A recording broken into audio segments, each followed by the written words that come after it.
The dust from the overturned stagecoach hung in the air like a copper veil, and through it stumbled Olivia Dalton, her dress torn and her face streaked with dirt, knowing that everything she owned in this world had just gone up in flames when the coach caught fire after the bandits fled. She stood on the empty road between towns, watching the last of her possessions burn, including the small leather pouch that held the few coins her mother had given her before consumption took her 3 months ago. The Wisconsin prairie stretched endlessly in every direction, and she had no idea how far she was from anywhere that mattered. A rider appeared on the horizon, his silhouette dark against the afternoon sun. Olivia's heart hammered as she watched him approach, her mind racing through possibilities. Another bandit coming back to finish what his companion started. A stranger who might help. A traveler who would pass her by without a second glance. She straightened her spine despite the exhaustion that made her bones ache, determined not to show fear even though she felt it coiling in her stomach like a snake. The rider drew closer, and she could make out details now. A tall man on a paint horse, wearing a dust-colored hat and a vest over a cotton shirt. He had a rifle in a saddle holster, but his hands were loose on the reins, not reaching for any weapon. When he was close enough that she could see his face, she noticed he was young, maybe 26 or 27, with sun-weathered skin and eyes the color of creek water after rain. "Madam," he said, tipping his hat as he pulled his horse to a stop a respectful distance away. "Looks like you have had some trouble." Olivia gestured toward the burning stagecoach. "Bandits stopped us about 20 minutes ago, took what they wanted from the strongbox and rode off. The driver tried to chase them with his rifle and the coach rolled. He broke his neck in the fall and the coach caught fire." Her voice was steadier than she felt. "I am the only passenger who was aboard." The cowboy dismounted in one fluid motion and ground-tied his horse. He walked toward the wreckage, keeping his distance from the flames, and looked around at the scene with the practiced eye of someone who had seen trouble before. "You hurt anywhere?" "Just bruises," Olivia said. "I was lucky." He turned back to her, and she saw something shift in his expression. Not pity exactly, but concern. "You cannot stay here. Mineral Point is about 8 miles northeast. That is where I am headed. You can ride with me if you want." Olivia hesitated. She knew the dangers of accepting help from a stranger, but she also knew the certainty of what would happen if she stayed here. Night would come, and with it the cold that still gripped Wisconsin in early April of 1873. Wolves. More bandits, perhaps. And no one knew she was here except the dead driver. "I would be grateful," she said finally. The cowboy nodded and walked back to his horse. He swung into the saddle and then extended his hand down to her. "Name is Thomas Jefferson. Most folks call me Tom." "Olivia Dalton," she said, taking his hand. His grip was strong and calloused, and he pulled her up behind him with an ease that suggested he was used to hard physical work. She settled onto the horse's back, acutely aware that she had to hold on to him to keep her balance. "Hold on tight," Tom said. "Whiskey here has a smooth gait, but I do not want you falling off." Olivia wrapped her arms around his waist, feeling the solid warmth of him through his shirt. The horse moved forward at an easy walk, and she let herself relax slightly, the adrenaline that had kept her upright beginning to fade. They rode in silence for a while, the prairie rolling past them in waves of brown grass, just starting to show hints of green. The sun was beginning its descent toward the western horizon, painting the sky in shades of gold and amber. Olivia found herself studying the back of Tom's head, the way his dark hair curled slightly at his collar, the breadth of his shoulders, the easy confidence with which he sat his horse. "What brings you to Mineral Point?" Tom asked, breaking the silence. Olivia swallowed hard. I was going to meet my aunt. She has a boarding house there. She wrote to me after my mother died and said I could come help her run it. Mary Dalton's your aunt. You know her. Everyone in Mineral Point knows Mary. She is a good woman. Been running that boarding house for 15 years, since her husband died in the mines. Tom paused. I am sorry about your mother. Thank you. Olivia's throat tightened. She had cried enough over the past 3 months that she thought she had no tears left, but grief had a way of sneaking up on her when she least expected it. What do you do in Mineral Point? I have a ranch about 5 miles west of town. Small operation, just me and 2 hired hands. We raise cattle mostly, some horses. It is a living. You run it yourself. My father started it, but he died 2 years back. Heart gave out. My mother followed him 6 months later. I think she just did not want to be here without him. Tom's voice was matter of fact, but Olivia heard the undercurrent of old pain in it. So we are both orphans, she said softly. Seems like. They fell into silence again, but it was a different kind of silence now. Companionable, almost. Olivia found herself noticing things about him, small details that painted a picture of who he was. The careful way he handled his horse. The fact that he had stopped to help her without hesitation. The respectful distance he maintained even though circumstances had thrown them together. The sun was touching the horizon when they crested a hill, and Olivia saw Mineral Point spread out before them. It was larger than she had expected. A real town with a main street lined with buildings, church steeples rising above the rooflines, and houses scattered around the central area. Smoke rose from chimneys, and even from this distance she could hear the faint sounds of activity. That is home, Tom said. Your aunt's boarding house is on the north end of Main Street, the big white house with green shutters. As they rode into town, people stopped to stare. Olivia was suddenly conscious of how she must look, covered in dust and soot, her dress torn, riding behind a man she had just met. She felt her face heat with embarrassment, but she kept her chin up. She had nothing to be ashamed of. Tom guided his horse directly to the boarding house and stopped in front of it. Before Olivia could dismount on her own, he swung down and reached up to help her. His hand spanned her waist as he lifted her down, and for a moment they stood very close, his hand still on her waist, her hands on his shoulders. Their eyes met, and Olivia felt something pass between them, a spark of connection that made her breath catch. Then Tom stepped back, breaking the moment, and Olivia turned toward the house.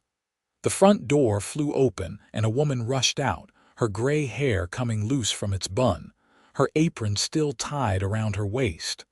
Olivia. The woman's eyes were wide with shock as she took in Olivia's appearance. Dear God, what happened? Aunt Mary, Olivia said, and suddenly the weight of the day crashed down on her. Her knees buckled and she would have fallen if Tom had not caught her arm. Inside, Mary commanded. Tom, help me get her inside. Between them, they got Olivia into the house and onto a settee in the parlor. Mary disappeared and came back with a glass of water and a damp cloth. She pressed the water into Olivia's hands and began gently wiping the dirt from her face. The stagecoach was robbed, Tom explained. It rolled and burned. The driver did not make it. I found her on the road about 8 miles southwest of here. Mary's face paled. Oh, sweetheart, you could have been killed. But I was not, Olivia said. She drank the water in long gulps, not realizing how thirsty she had been until the cool liquid hit her throat. Mr. Jefferson saved me. I would still be out there if he had not come along. Mary looked at Tom with an expression Olivia could not quite read. Gratitude, certainly, but something else too. Thank you, Tom. I owe you a debt. No debt, Tom said firmly. Anyone would have done the same. Not anyone, Mary said, but you did, and I will not forget it. She turned back to Olivia. Let me get you upstairs and into a bath. You need to get clean and rest." Tom cleared his throat. "I should be going. I am glad you are all right, Miss Dalton."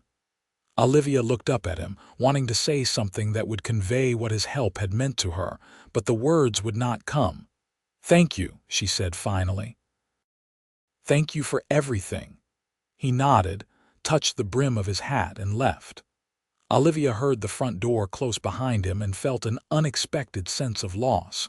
Mary helped her upstairs to a small room with a narrow bed and a washstand. "This will be your room," she said. "I will have the boys bring up water for a bath. You just rest for now." Olivia sank onto the bed, her body finally admitting how exhausted it was. She lay back against the pillows and closed her eyes, but all she could see was Tom Jefferson's face, the concern in his creek water eyes, the strength in his hands as he lifted her down from his horse. Over the next few days, Olivia settled into the rhythm of life at the boarding house. Mary had 6 permanent residents, all men who worked in the lead mines that had given the town its name and purpose. They were rough around the edges but respectful, and they seemed genuinely pleased to have another woman in the house. Olivia helped with the cooking and cleaning, learning the routines that kept the household running smoothly. On her 4th day in Mineral Point, Olivia was hanging laundry in the backyard when she heard a horse approach. She turned to see Tom riding up the alley behind the house. Her heart did an unexpected flip in her chest. He dismounted and walked toward her, carrying something wrapped in brown paper. "Miss Dalton," he said, "I hope I am not disturbing you." "Not at all." Olivia set down the wet sheet she had been hanging and wiped her hands on her apron. "What brings you to town?" "I had some business at the bank and I thought I would stop by." He held out the package. "I went back to where the stagecoach burned. The fire was out and I looked through what was left. I found this. I think it might have been yours." Olivia took the package with trembling hands and unwrapped it. Inside was a small wooden box, charred around the edges but intact. She recognized it immediately. Her mother's jewelry box. She opened it and found the contents undamaged. A cameo brooch, a pair of pearl earrings, a gold locket with her parents' pictures inside. "Oh," she breathed, tears springing to her eyes. "I thought this was lost. I thought everything was gone." "The box must have been thrown clear when the coach rolled," Tom said. "I found it in the grass about 20 feet from the wreck." Olivia looked up at him, this man who had already saved her once and now had given her back the only tangible link she had to her mother. "Why would you do this? Ride all that way to look for something that might not even be there?" Tom shifted his weight, looking uncomfortable. "It seemed important. I know what it is like to lose everything that mattered." Without thinking, Olivia reached out and took his hand. "Thank you. This means more to me than I can say." His hand closed around hers, warm and strong. They stood like that for a long moment, the laundry flapping in the breeze behind them, before Tom gently pulled his hand away. "I should let you get back to your work," he said. "Will you stay for lunch?" Olivia heard herself ask. "It is the least I can do." Tom hesitated, and she thought he would refuse.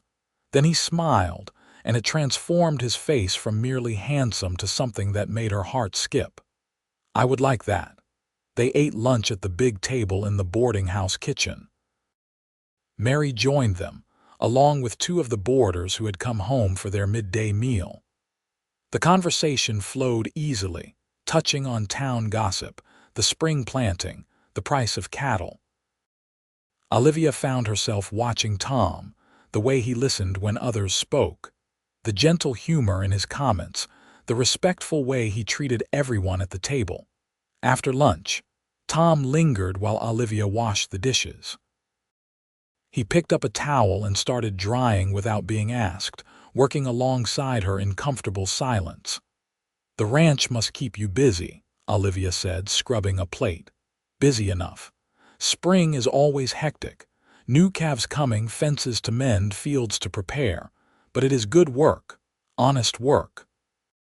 He set a dried plate on the stack and reached for another.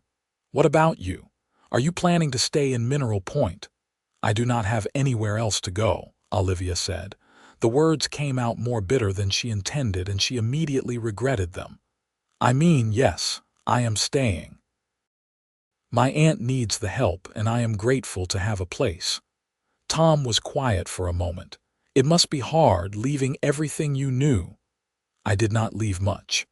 My mother and I lived in a tiny apartment in Chicago. After she died, I could not afford to keep it. My aunt's letter came like an answer to a prayer." Olivia rinsed another plate and handed it to him. "This is a new start. That is how I have to think of it. New starts can be good things." "Have you ever wanted to start over somewhere else?" Tom shook his head. "This land is in my blood. My father came here when the mines were booming, made his stake and bought the ranch. He built something from nothing. I cannot imagine leaving that." Olivia heard the pride in his voice and found herself envying it. She had never had roots like that, never had a place that felt like it truly belonged to her. Maybe that was something she could build here in Mineral Point, given time. When the dishes were done, Tom prepared to leave. Olivia walked him out to where his horse was tied. "Thank you again," she said. "For the jewelry box, for everything. You are welcome." Tom gathered his reins, then paused. "Miss Dalton, there is a dance at the town hall this Saturday night. I was wondering if you might consider attending with me." Olivia's breath caught. She had not expected this. "Are you asking me to accompany you to a dance?" "I am. If you want to, that is. No pressure if you would rather not." She studied his face, seeing the uncertainty there, the vulnerability of a man who had just put himself out on a limb. She thought about all the reasons she should say no. She barely knew him. She had just arrived in town. She had no proper dress for a dance. "I would love to," she heard herself say. Tom's smile was like sunrise. "I will pick you up at 7 if that suits." "That suits perfectly." She watched him ride away, her hand raised in farewell, and felt something warm and bright unfurling in her chest. Hope, maybe, or the beginning of something else entirely. The next few days passed in a whirl of activity. Mary, delighted that Olivia had accepted Tom's invitation, insisted on altering one of her own dresses to fit Olivia. It was a beautiful gown in deep blue silk, far finer than anything Olivia had ever owned. "Mary, I cannot take this," Olivia protested as her aunt pinned the hem. "This is too much." "Nonsense. I have not worn this dress in 5 years, and it was just gathering dust in my trunk. Besides, blue will look lovely with your coloring." Mary sat back on her heels and examined her work. "Tom Jefferson is a good man, Olivia, one of the best I know. You have known him a long time." "Since he was a boy. His father and my husband were friends. When Tom's parents died, the whole town felt it. They were well-loved people, and they raised their son right." Mary stood and brushed off her skirt. "He has had women chasing him for years, but he has never shown interest in any of them. Until now." Olivia felt her cheeks warm. "We barely know each other. Sometimes that is all it takes. One look, one moment, and you just know." Mary's eyes were distant, remembering. "That is how it was with my John. I knew the day I met him that he was the one." Saturday evening arrived with spring rain clouds gathering on the horizon. Olivia dressed carefully, her hands trembling slightly as she fastened her mother's cameo at her throat.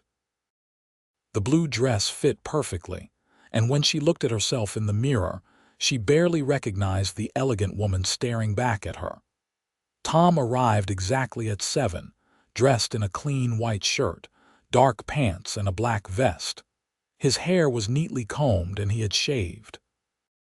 When Olivia came down the stairs, she saw his eyes widen. "Miss Dalton," he said, "you look beautiful." "Thank you. You look very handsome yourself." Tom offered his arm, and they walked together to the wagon he had brought instead of his horse. He helped her up onto the seat, then climbed up beside her and took the reins. The town hall was already crowded when they arrived. A local band was tuning up in one corner, and long tables laden with food lined one wall. People milled about in their finest clothes, talking and laughing. Olivia felt a flutter of nervousness as heads turned to look at them. "Folks are curious," Tom said quietly. "New people are always news in a small town. Just ignore them." But Olivia found she did not mind the attention as much as she thought she would. Tom's steady presence beside her was reassuring. He introduced her to what seemed like half the town, and everyone was welcoming and kind. When the music started, Tom led her onto the dance floor. Olivia had not danced in years, not since before her mother got sick, but Tom was a skilled partner and easy to follow. They moved together across the floor, and Olivia felt like she was floating. "You are a good dancer," Tom said. "So are you. Where did you learn?" my mother insisted. She said no son of hers was going to grow up not knowing how to dance properly. His expression softened with memory. "She loved to dance. My father would take her to every social event in town, even after his health started failing." They sound like they were very much in love. They were. It was the kind of love you read about in books, the kind that lasts. The song ended and another began, this one slower. Tom pulled Olivia a little closer, and she let herself relax into his arms. She could feel the warmth of his hand at her waist, the solid strength of his shoulder under her palm. When she looked up at him, she found him already looking down at her, and the intensity in his eyes made her pulse quicken. They danced through several more songs before taking a break to get some refreshment. Tom brought her a glass of punch and a plate of cookies, and they found a quiet corner to sit and watch the other dancers. "Are you glad you came?" Tom asked. "Very glad. This is the most fun I've had in a long time." "Me too." He hesitated, then said, "Miss Dalton, I want to be honest with you about something." Olivia's stomach tightened with sudden anxiety. "What is it?" "I have not been able to stop thinking about you since the day I found you on that road. I know we have only known each other a short time, but I feel drawn to you in a way I have never felt before." He turned to face her fully. "I would like to court you properly if you are willing. I want to spend time getting to know you, and I want you to know me." Olivia's heart was pounding so hard she was sure he could hear it. "I have been thinking about you too," she admitted. "And yes, I would like that very much." Tom's smile was radiant. "You have made me very happy, Miss Dalton. I think if we are courting, you should call me Olivia." "Then you must call me Tom." They smiled at each other like fools, and Olivia felt a joy so pure and bright, it was almost painful. The dance wound down late in the evening, and Tom drove Olivia home through the darkness.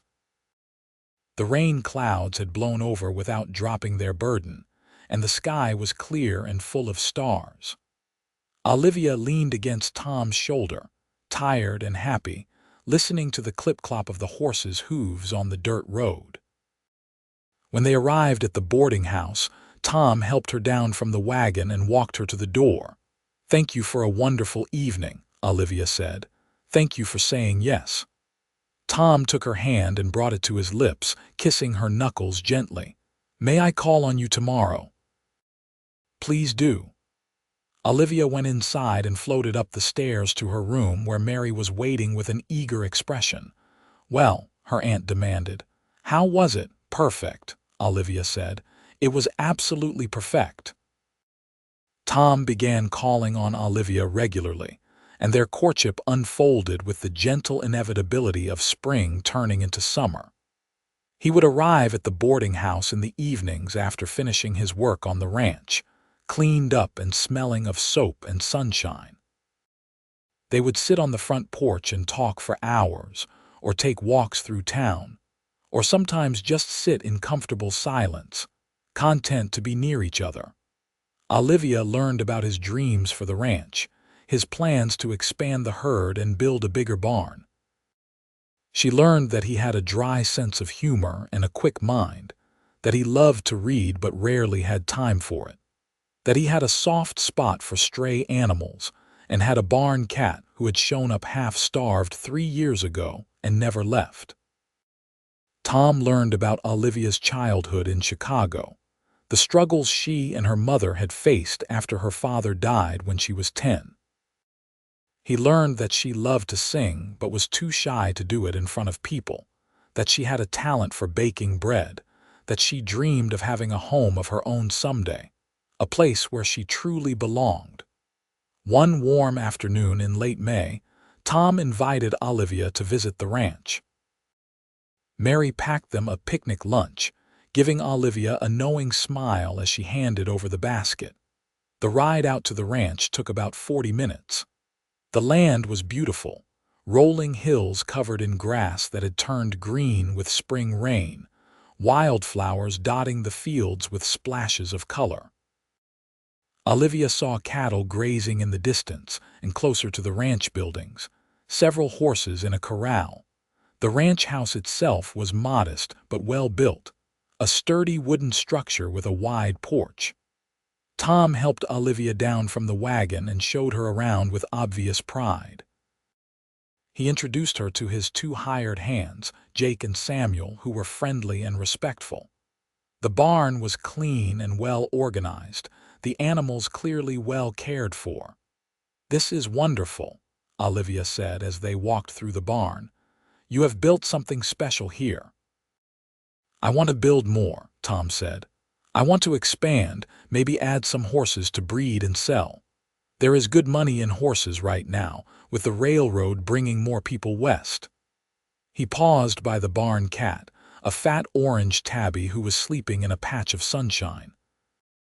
"But mostly I want to build a real life, not just work and sleep and work again."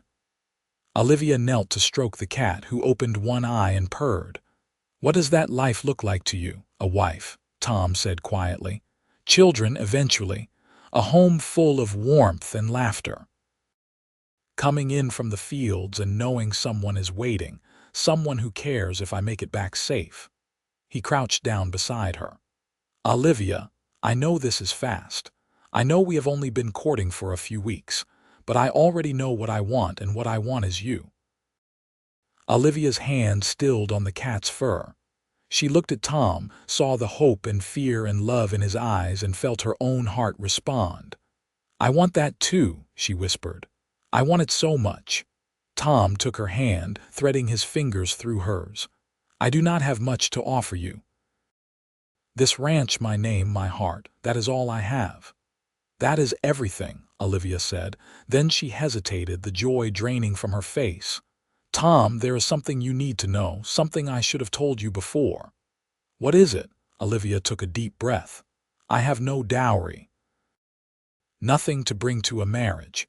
The jewelry my mother left me is all I own in the world, and even that is barely worth $100. Most men would expect more from a wife." Tom stared at her for a moment, then started to laugh. It was a warm, genuine sound that echoed through the barn and startled the cat into wakefulness. "What is funny?" Olivia asked, confused and a little hurt. Tom pulled her to her feet and took both her hands in his. "Olivia Dalton, I do not care about dowries or money or what you can bring in material goods. Your presence is payment enough for a lifetime. You make me laugh. You make me think. You make me want to be a better man.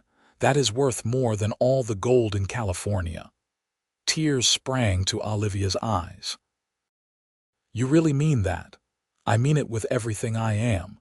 Tom lifted one hand to cup her cheek. "I am going to ask you something, and I want you to think carefully before you answer. I want you to be sure." Olivia's heart was racing. "Ask me.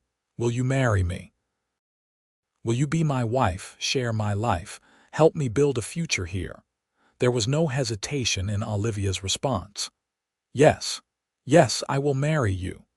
Tom let out a whoop of joy and swept her into his arms, spinning her around until she was dizzy and laughing.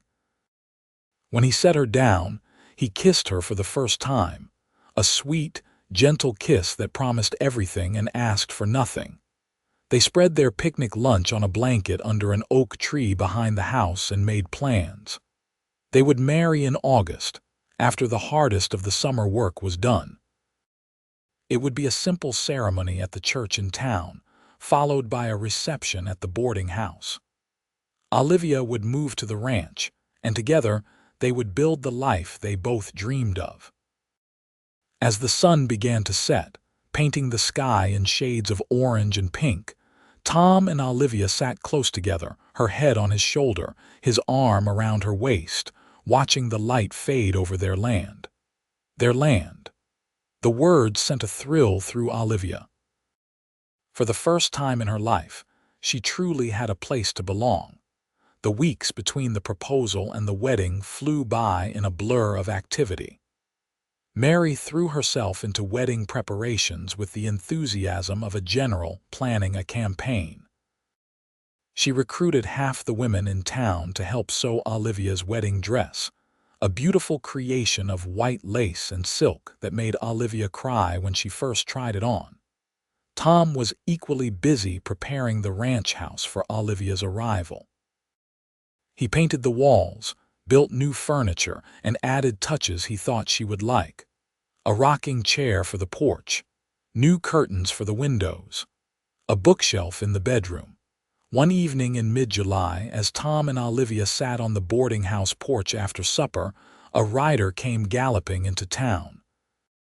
He pulled up in front of the sheriff's office, shouting something that made people come running out of buildings. "What is going on?" Olivia asked, standing up. Tom was already on his feet, his expression concerned. "Stay here. I will find out."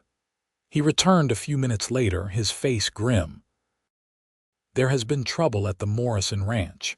Rustlers hit them last night, took about 50 head of cattle. The Morrisons are good people. They cannot afford to lose that many animals. Will they catch the thieves? Sheriff is forming a posse to go after them. The trail is still fresh." Tom hesitated. "Olivia, I need to go with them. John Morrison helped my father when we first started the ranch. I cannot sit by and do nothing." Olivia felt fear clutch at her chest, but she pushed it down. This was part of life in the West. Neighbors helped neighbors. "When do you leave?" "First light tomorrow. We should be back in a few days, a week at most. Promise me you will be careful." Tom pulled her into his arms. "I promise. Nothing is going to keep me from marrying you in August." The posse rode out the next morning, 10 men including Tom and the sheriff. Olivia stood on the porch and watched them go, her hand pressed to her mouth, fighting the urge to call Tom back. The days that followed were some of the longest of Olivia's life. She threw herself into work at the boarding house, trying to keep her mind occupied, but worry gnawed at her constantly. She jumped at every sound, hoping it was news of the posse's return. On the 5th day, a rider came back into town. Olivia ran out to meet him, her heart in her throat. "We caught up with the rustlers," the man reported to the crowd that had gathered. "There was a fight. We got most of the cattle back, and the thieves are either dead or heading for the border, but we have wounded." "Who?" several voices called out at once. "Tom Jefferson took a bullet in the shoulder. He is stable, but the doc says he needs to stay put for a few days before he can travel." Olivia felt the world spin. "Where is he?" "Morrison Ranch. They are caring for our wounded there." Without thinking, Olivia ran to the livery stable. "I need a horse. Please, I need to get to the Morrison Ranch." The stable owner, an old man named Pete, shook his head. "That is a hard ride for a woman alone, Miss Dalton.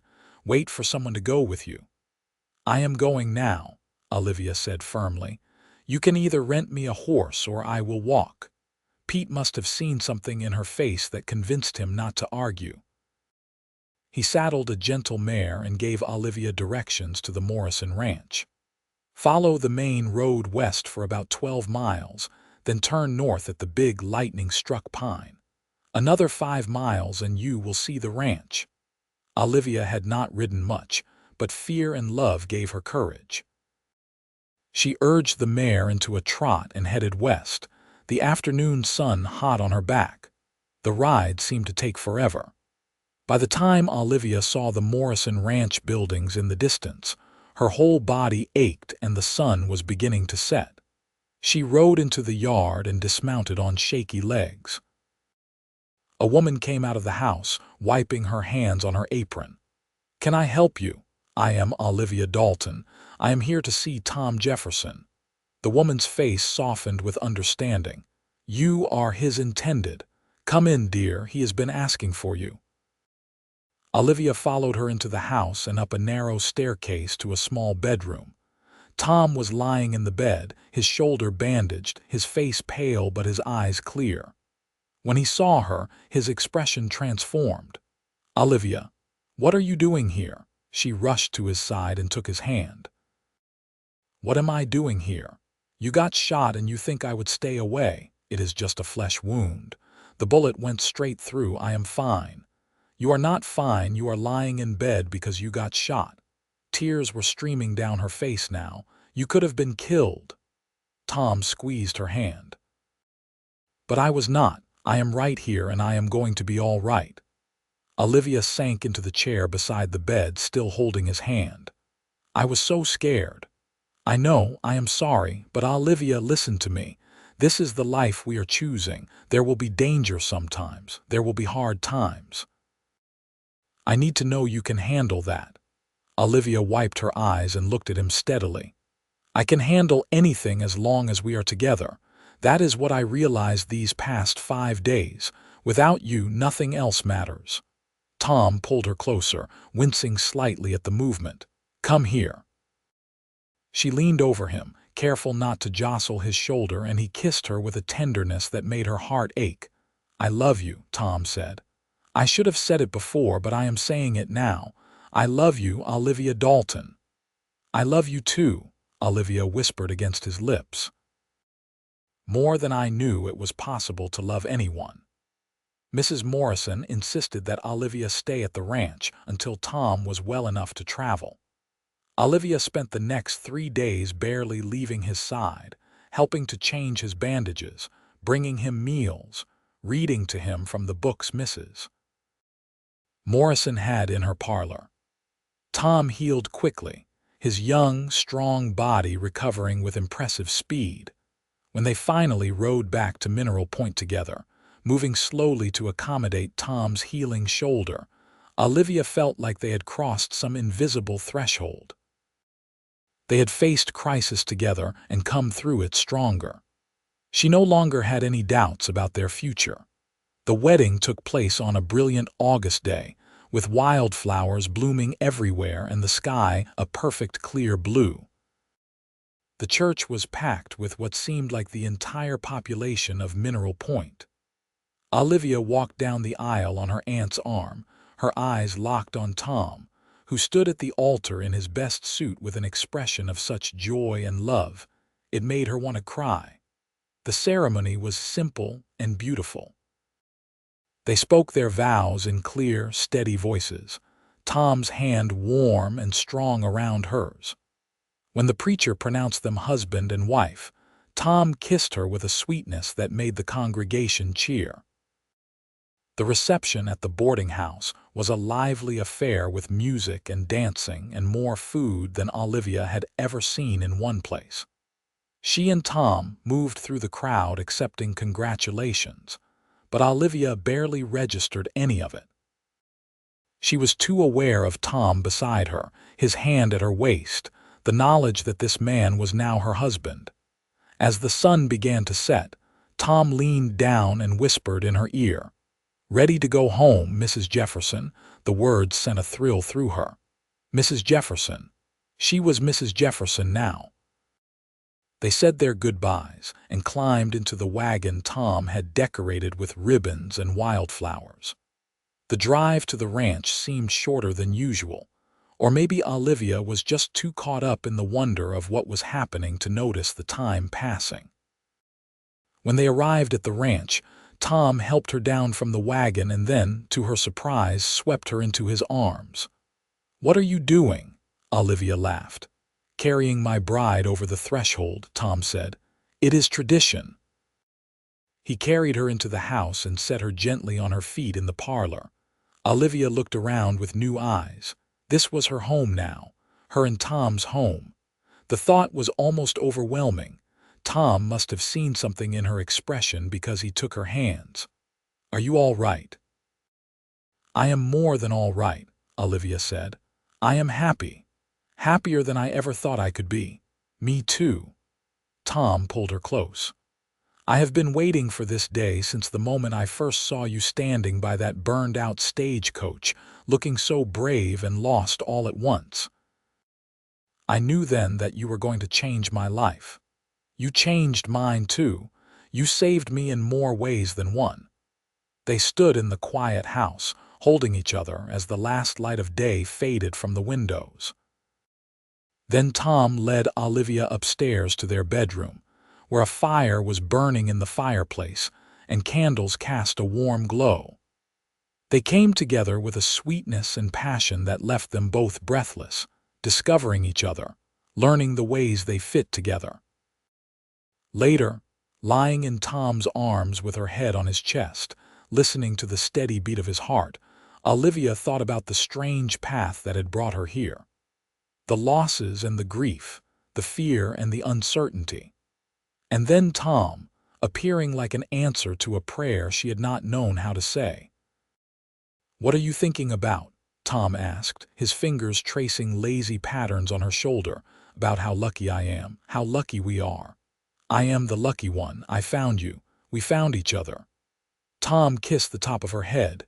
"Get some sleep, love. Tomorrow we start building our life together." Olivia closed her eyes, secure in his embrace, and let herself drift into sleep. Whatever tomorrow brought, they would face it together. The first months of marriage were an adjustment for both of them. Olivia learned the rhythms of ranch life, the early mornings and the long days, the constant work that kept everything running.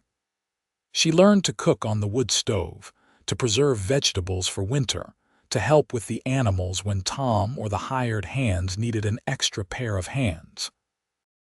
Tom learned to share his space and his life with another person after years of living alone. He learned that Olivia liked the house to be tidy, that she sang quietly to herself while she worked, that she had a stubborn streak a mile wide when she set her mind to something. They had their first argument in October, over something so small Olivia could not even remember later what had started it.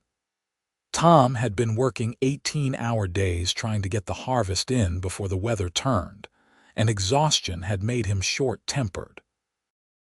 Olivia had been lonely and overwhelmed, struggling to keep up with all the work, and she had snapped at him over something trivial.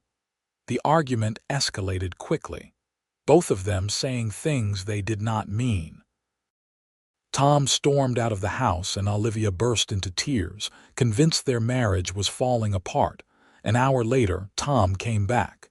He found Olivia sitting at the kitchen table, her face in her hands, still crying. He knelt beside her chair and took her hands gently. "I am sorry," he said. "I am so sorry, Olivia. I was tired and frustrated and I took it out on you and that was wrong." "I am sorry too," Olivia said through her tears. "I should not have said those things. We are both learning. This is new for both of us." Tom wiped the tears from her cheeks with his thumbs. "But Olivia, you need to know something. We are going to fight sometimes. We are going to disagree and get angry and say things we regret. That does not mean we do not love each other. It just means we are human." "I was so scared," Olivia whispered. "I thought maybe you regretted marrying me." "Never, not for 1 second." Tom pulled her into his arms. "You are the best thing that ever happened to me. I love you more every day, even when you are driving me crazy." Olivia laughed shakily. "I love you too, even when you are being a stubborn fool." They held each other in the kitchen as darkness fell outside, and when they finally pulled apart, Olivia felt like they had crossed another bridge. They had fought and made up, and their love had survived, maybe even grown stronger. Winter came to Wisconsin with a vengeance, bringing snow and bitter cold. The ranch work changed with the seasons. Tom spent his days breaking ice on the water troughs, hauling hay to the cattle, repairing equipment in preparation for spring. Olivia kept the house warm, cooked hearty meals, and spent long evenings by the fire with her husband, reading or talking or simply sitting in comfortable silence. In January, Olivia woke one morning feeling queasy. She made it to the basin just in time to be sick, her stomach rebelling against the breakfast she had eaten the day before. Tom found her there, pale and shaking. "Are you all right?" he asked, concern etched on his face. "I think so. My stomach just feels unsettled." The sickness continued for several days. Olivia tried to hide it from Tom, not wanting to worry him, but he noticed everything. "You need to see the doctor," he said one morning after finding her being sick again. "It is probably just a stomach ailment. It will pass." But it did not pass. 2 weeks later, still feeling nauseated every morning, Olivia finally agreed to visit Dr. Harrison in town. Tom drove her into Mineral Point, holding her hand the whole way. Dr. Harrison examined her thoroughly, asking questions about her symptoms. When he was done, he sat back with a small smile. "Mrs. Jefferson, you are not sick. You are expecting a baby. I would estimate you are about 2 months along." Olivia stared at him, her mind blank with shock. A baby. She was going to have a baby. She looked at Tom and saw her own amazement reflected on his face. "Are you sure?" Tom asked. "Quite sure. Congratulations to you both." Dr. Harrison stood and shook Tom's hand. "Bring her back in a month for another examination and make sure she gets plenty of rest." They walked out of the doctor's office in a daze. Tom helped Olivia into the wagon and then just stood there, staring at her. "We are going to have a baby," he said. "We are going to have a baby," Olivia repeated. Then Tom whooped with joy, loud enough to make people on the street turn and stare. He pulled Olivia into his arms and kissed her soundly, right there in the middle of town where everyone could see. "I am going to be a father," he said, his eyes bright with tears. "We are going to be parents." Olivia felt joy bubbling up inside her, so intense it was almost painful. "We are going to be parents," she echoed, and then she was crying and laughing at the same time. They stopped at the boarding house to tell Mary, who cried with happiness and immediately started planning. They told Jake and Samuel, who congratulated them with shy smiles and awkward pats on the back. By evening, half the town knew that Tom and Olivia Jefferson were expecting their first child. The pregnancy progressed smoothly despite the cold winter. Olivia's morning sickness faded after the first few months, replaced by an appetite that seemed insatiable. Tom fussed over her constantly, insisting she rest more, carrying anything heavy, treating her like she might break at any moment. "I am pregnant, not made of glass," Olivia protested one day when Tom refused to let her carry a basket of laundry. "I know. But you are carrying my child, and I am going to take care of both of you." Spring came again, and with it the birth of new calves and the greening of the fields. Olivia's belly swelled with the growing baby, and she spent long hours imagining what their child would look like. Would they have Tom's eyes or hers? His dark hair or her lighter brown? In late July, when the heat was oppressive and Olivia felt like a whale, the labor pains started. Tom immediately rode to town to fetch Dr. Harrison and Mary, then paced the house like a caged animal while the women attended to Olivia. The labor was long and hard, lasting well into the night. Olivia had never experienced pain like this, waves of agony that left her gasping and crying out. Mary held her hand and murmured encouragement. Dr. Harrison monitored her progress with calm efficiency. And then, just as the sun was beginning to rise on a new August day, the baby was born. A boy, healthy and strong, with a full head of dark hair and lungs that announced his arrival to the world. "You have a son, Doctor," Harrison said, placing the squalling infant on Olivia's chest. Olivia looked down at the tiny, perfect face and felt her heart expand with a love so vast it seemed to fill the entire world. "Hello," she whispered. "Hello, little one." Tom was allowed into the room, and he approached the bed with the reverence of a man entering a church.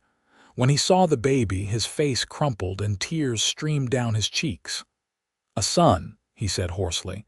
"We have a son." "Do you want to hold him?" Olivia asked. Tom nodded, not trusting himself to speak.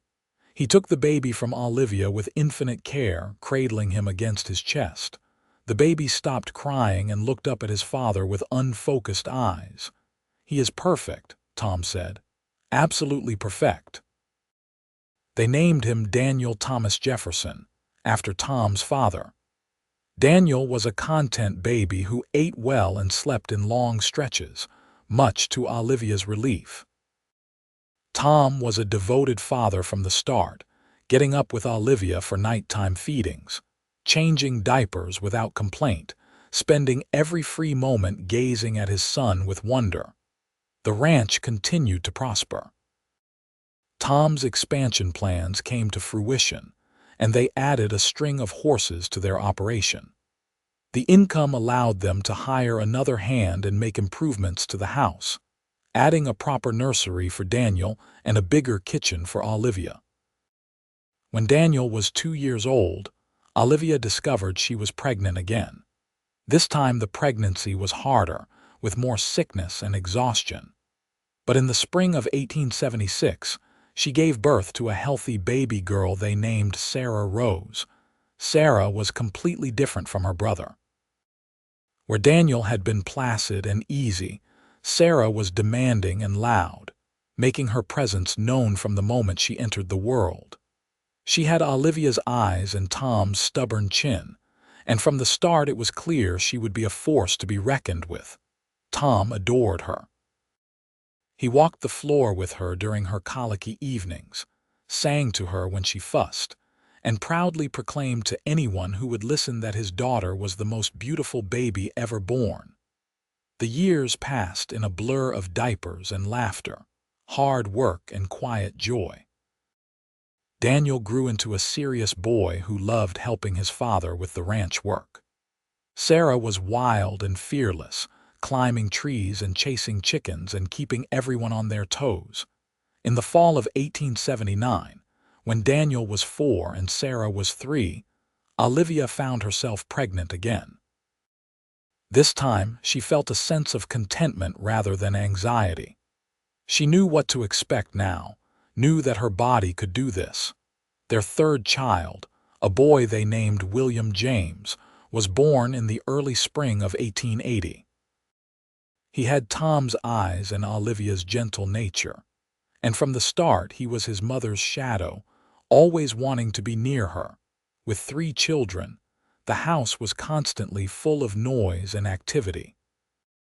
Olivia's days were consumed with cooking, cleaning, mending, teaching, and the 1,000 other tasks that came with raising a family. Tom worked from dawn to dusk keeping the ranch running, but he always made time for his children, playing with them before bed, telling them stories, teaching them about the land and the animals.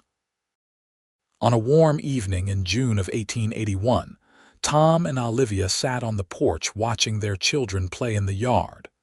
Daniel was teaching Sarah how to rope a fence post.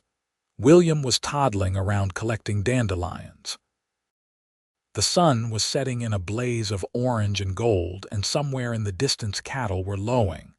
"Look at them," Tom said softly. "Look at what we made." Olivia leaned against his shoulder. "We did pretty well, did not we? Better than well. Olivia, do you remember what you said to me?" "That you had no dowry, I remember." Tom turned to look at her, his eyes warm with love. "You were wrong. You brought me everything. A home full of love and laughter, 3 beautiful children, a reason to get up every morning and work until I drop, a partner to share it all with." He took her hand and brought it to his lips. "Your presence has been payment enough for a lifetime and then some." Tears stung Olivia's eyes. "You gave me just as much, a place to belong, a family, a life I never dared to dream of." They sat together watching their children as the light faded from the sky, content in the life they had built together from nothing but determination and love. The years continued to unfold, bringing changes and challenges. The children grew, each developing their own personalities and interests. Daniel, steady and responsible, took naturally to ranch work and spent every moment he could with his father, learning everything Tom could teach him. Sarah, spirited and independent, had a gift with horses and could gentle the most skittish colt with patience and soft words. William, sweet-natured and curious, loved books and learning, spending hours reading anything he could get his hands on. The ranch expanded as Tom's reputation for quality livestock grew. They added more land, built new barns, and employed several hands to help with the increased work. Olivia managed the household accounts with careful efficiency, her practical nature ensuring they never spent beyond their means. In 1885, Mary passed away peacefully in her sleep. Olivia grieved the loss of the aunt who had taken her in when she had nowhere else to go. But she found comfort in knowing that Mary had lived to see her niece happily settled with a loving family. They buried her in the town cemetery next to her husband, and Olivia placed wildflowers on the grave every week. The town of Mineral Point continued to grow and change. The mining boom had faded, but the town reinvented itself as a center for agriculture and ranching. New families moved in, old ones moved on.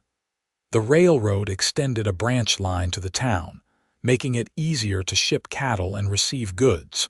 Through it all, Tom and Olivia's love remained constant. They still made time for each other, sitting together on the porch after the children were in bed, talking about their day or simply enjoying the comfortable silence of long companionship. Tom still looked at Olivia with the same wonder he had felt on the day he found her by the burned stagecoach. Olivia still felt her heart skip when Tom walked into a room on their 20th wedding anniversary in August of 1894. Tom surprised Olivia with a trip to Chicago. It was her first time back to the city since she had left it as a young woman of 21. The city had changed enormously, growing into a bustling metropolis that barely resembled the place she remembered. They stayed in a fine hotel and attended a performance at the theater. Tom bought Olivia a beautiful necklace at a jewelry store on State Street. They walked through the streets hand in hand, and Olivia marveled at how different her life had turned out from what she had expected when she left this city 2 decades before. "You ever miss it?" Tom asked as they stood looking at Lake Michigan, the water stretching to the horizon. "No," Olivia said without hesitation. "Chicago was never home. Home is with you on our ranch with our children. That is where I belong." Tom pulled her close and kissed her forehead. "I love you, Olivia Jefferson, more with every year that passes. I love you too, always." They returned to the ranch renewed and refreshed, ready to dive back into the busy life they had built. The children, now teenagers and young adults, greeted them with enthusiasm, and 1,000 stories about what had happened while they were gone. Daniel, at 19, was talking seriously about finding land of his own to start his own ranch. Sarah, at 18, had caught the eye of the new schoolteacher, a young man named Peter Wilson who seemed equally smitten with her.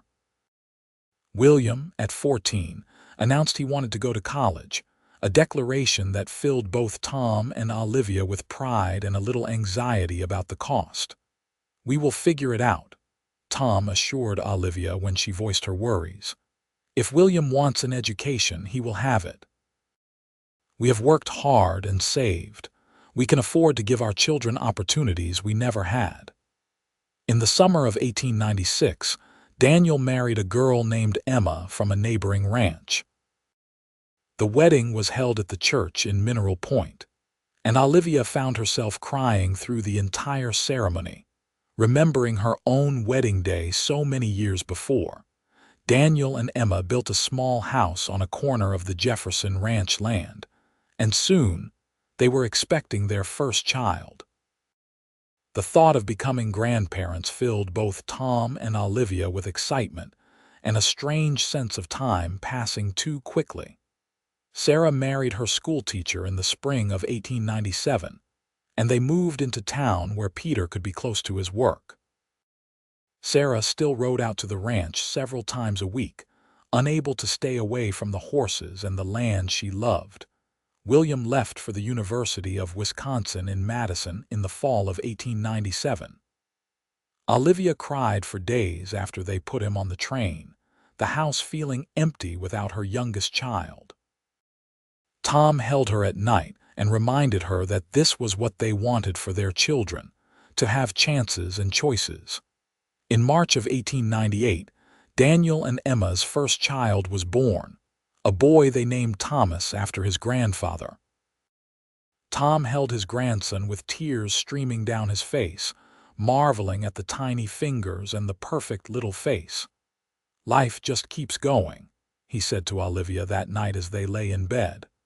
"One generation to the next, each one building on what came before."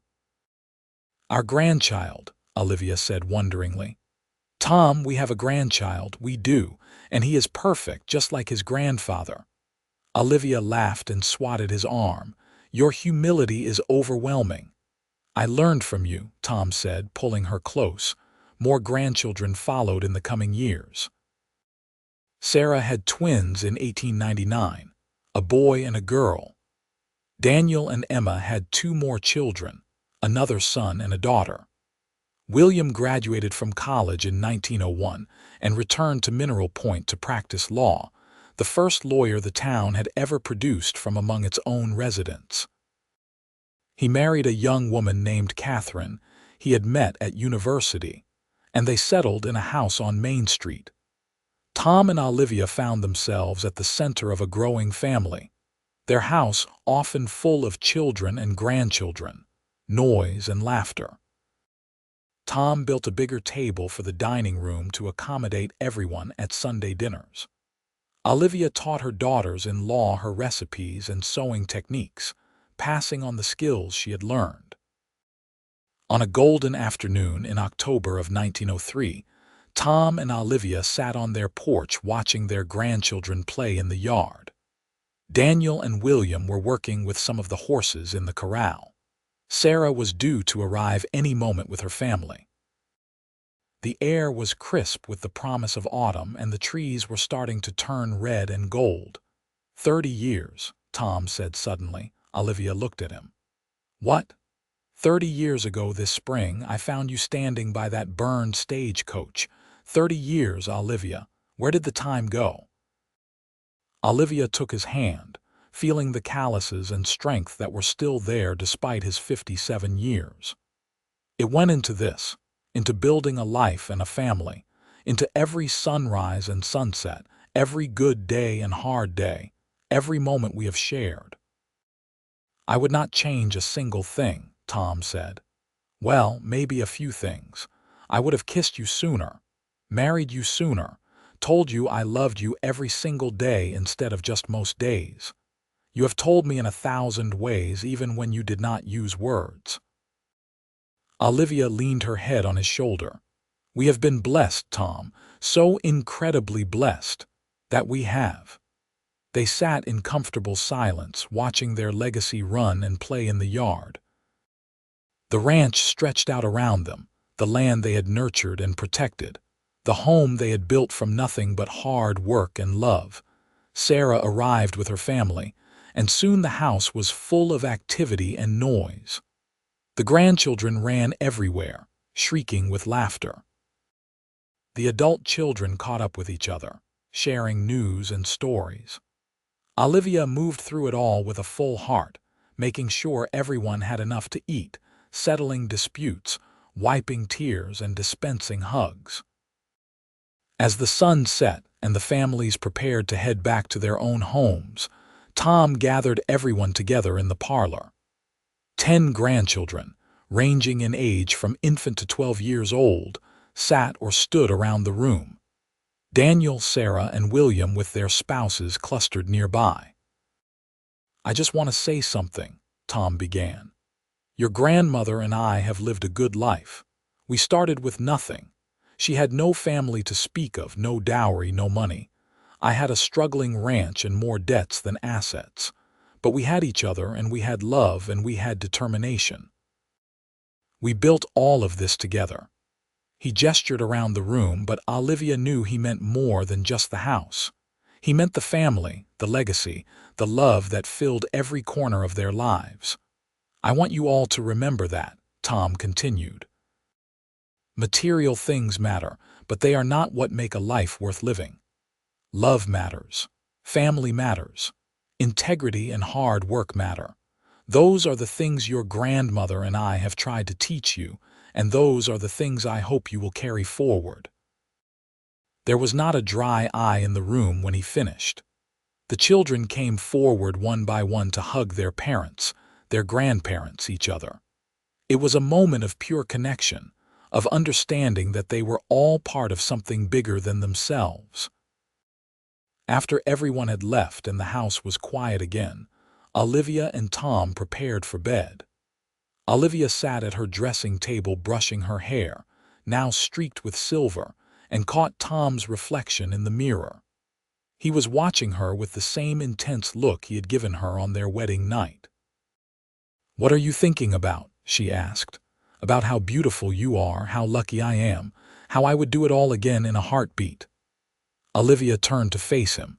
"Even the hard parts, especially the hard parts, they made us who we are, they made us appreciate the good times."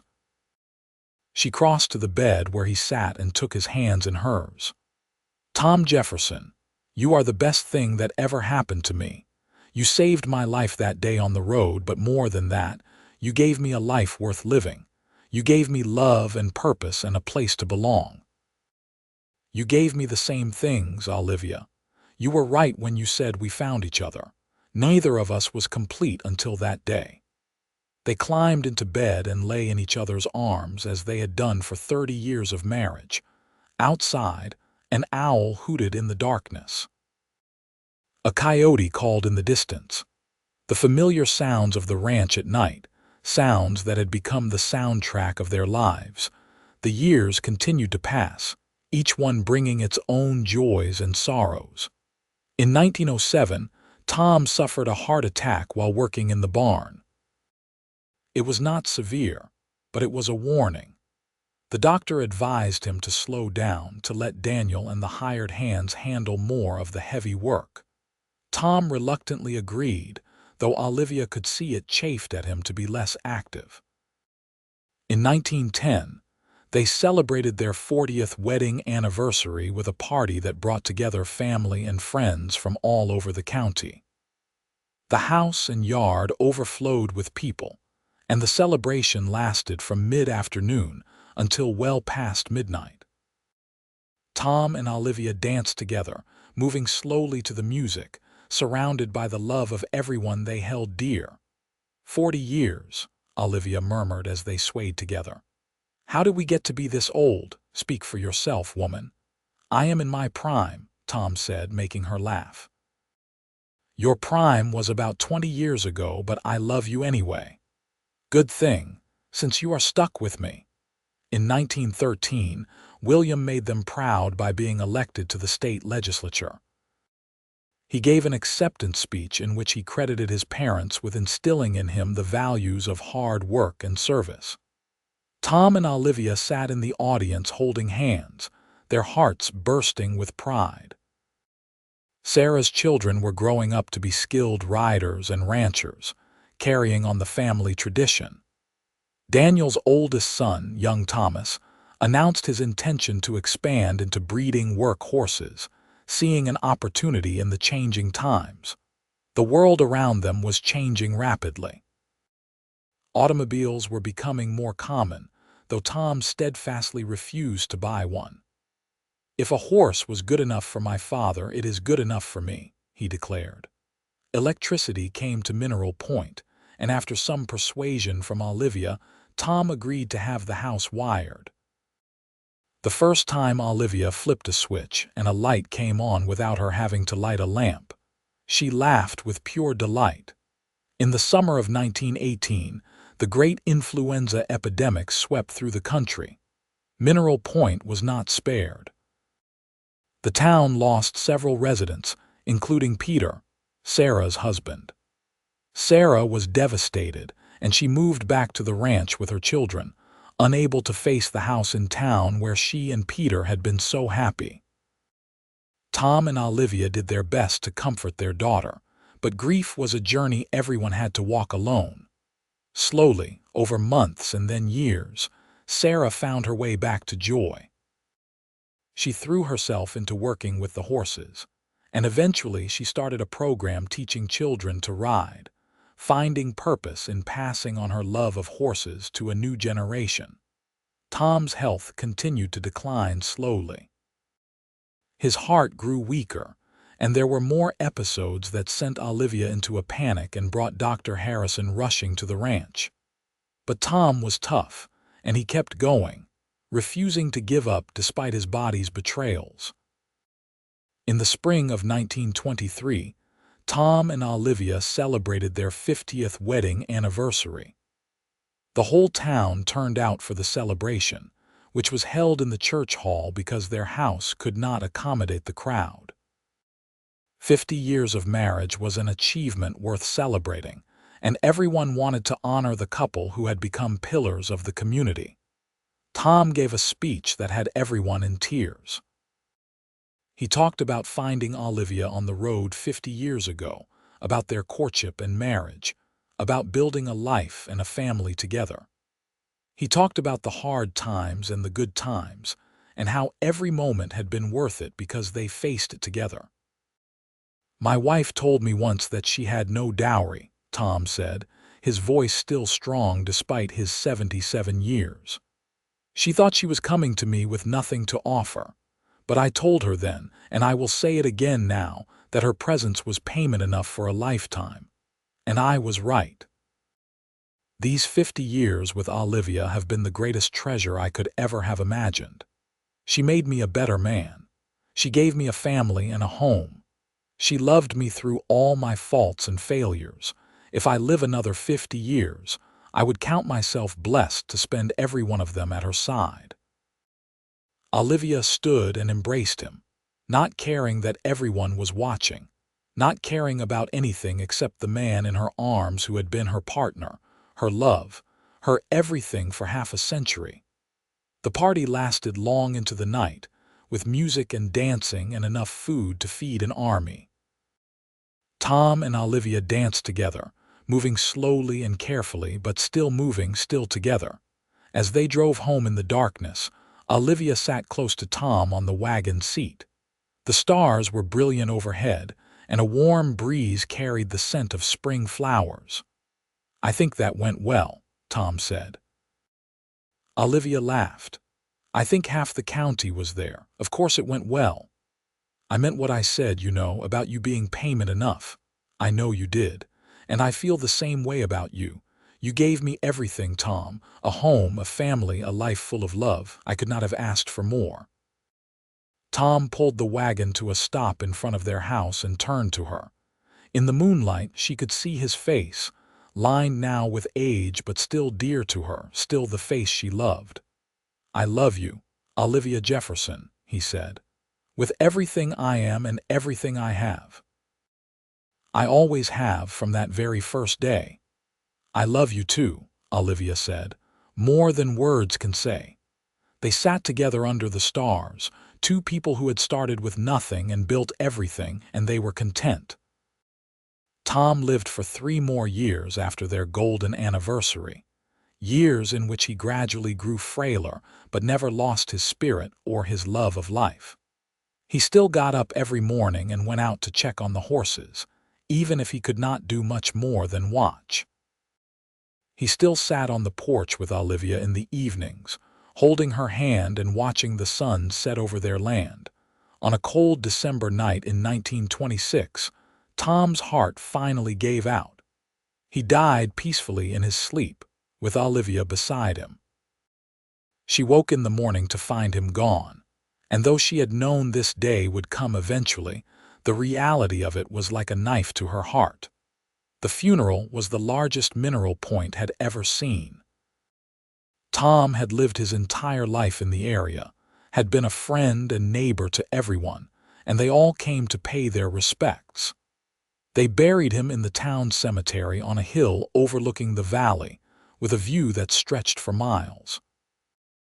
Olivia stood at the graveside, flanked by her 3 children and surrounded by grandchildren and great-grandchildren, and she felt the weight of her loss like a physical thing. Tom had been her partner for 53 years, more than half her life. How was she supposed to go on without him? But she did, because she had to, because he would have wanted her to. She moved through the days in a fog at first, going through the motions of living without really feeling anything.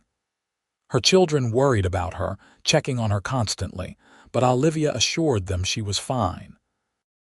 Slowly, as winter turned to spring, Olivia began to feel again. The grief did not go away, but it became something she could carry rather than something that crushed her.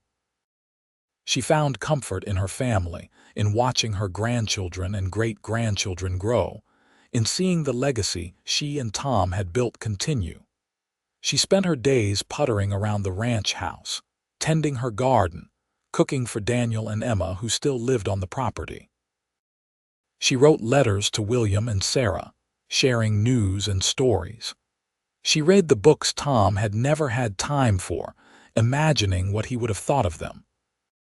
On warm evenings, she sat on the porch in the rocking chair Tom had built for her all those years ago, watching the sun set over the land they had loved.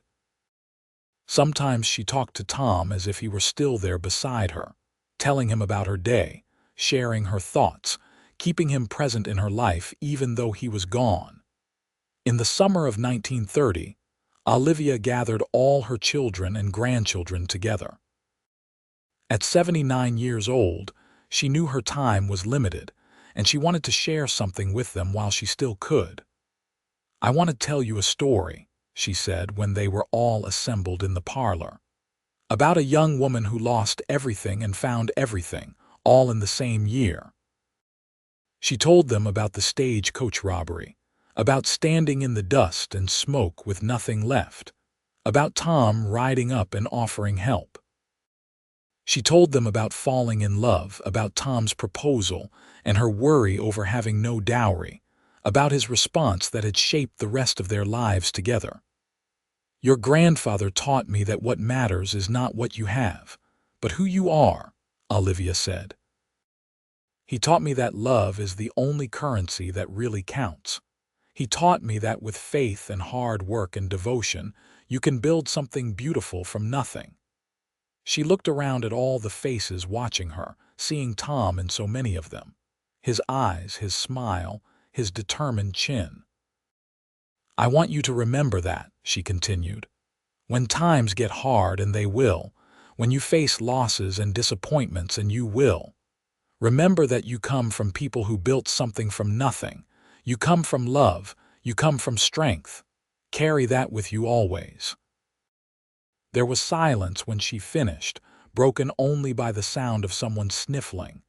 Then her oldest grandson stood and came to her, pulling her into a gentle embrace. "Thank you, Grandma," he said. "Thank you for telling us, for sharing that with us." "Thank you for listening," Olivia said. "Thank you all for being here, for being you. You are my legacy, all of you. You are what your grandfather and I made together, and I could not be more proud." Olivia lived for 2 more years, years in which she watched her family continue to grow and thrive.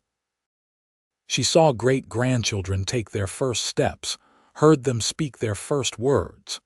She saw her grandchildren marry and start families of their own. She watched the ranch continue to prosper under Daniel's management, adapting to changing times while maintaining the values Tom had instilled. On a beautiful spring morning in May of 1932, Olivia passed away peacefully in her sleep. She was 81 years old. They buried her next to Tom on the hill overlooking the valley, and the whole town turned out to say goodbye to the woman who had been a friend, neighbor, and example to them all. At the funeral, William stood and gave the eulogy. He spoke about his mother's strength and grace, her kindness and wisdom. He spoke about the love story of his parents, how they had found each other against all odds and built a life that had touched countless others. "My father once said that my mother's presence was payment enough for a lifetime," William concluded. But it was not just his lifetime she enriched, it was all of ours. She taught us how to love, how to persevere, how to find joy even in hardship. She showed us that family is everything. That home is not a place but the people you share it with. We will miss her every day, but we will also celebrate her every day by living the way she taught us to live. They lowered her casket into the ground next to Tom's grave, and the Jefferson family stood together, united in their grief and their love. The prairie wind blew across the cemetery, rustling the new leaves on the trees, carrying with it the promise of summer. Years later, the story of Tom and Olivia Jefferson became a legend in Mineral Point. People told it to their children and grandchildren, the tale of the cowboy who found a woman with nothing and saw everything, who told her that her presence was payment enough for a lifetime. They told it as an example of what real love looked like, of how two people could build something extraordinary from the humblest beginnings. The ranch continued on, passed down through the generations. Daniel's children took it over, then his grandchildren. They expanded and modernized, but they never forgot the foundation Tom and Olivia had laid. In the parlor of the main house hung a portrait of Tom and Olivia on their 50th anniversary, a reminder to every new generation of where they came from. The story of that day on the dusty road, when a young woman stood alone and a cowboy stopped to help, became more than just family history. It became a testament to the power of kindness, the strength of love, and the truth that the greatest riches in life cannot be measured in gold or silver, but in the connections we make and the lives we touch. In the end, Tom had been right all along. Olivia's presence was payment enough for a lifetime, and his presence had been payment enough for hers. Together, they had created something that would echo through the generations, a love story that began in dust and desperation and ended in legacy and legend, a reminder that sometimes the best things in life come not from what we have, but from what we give.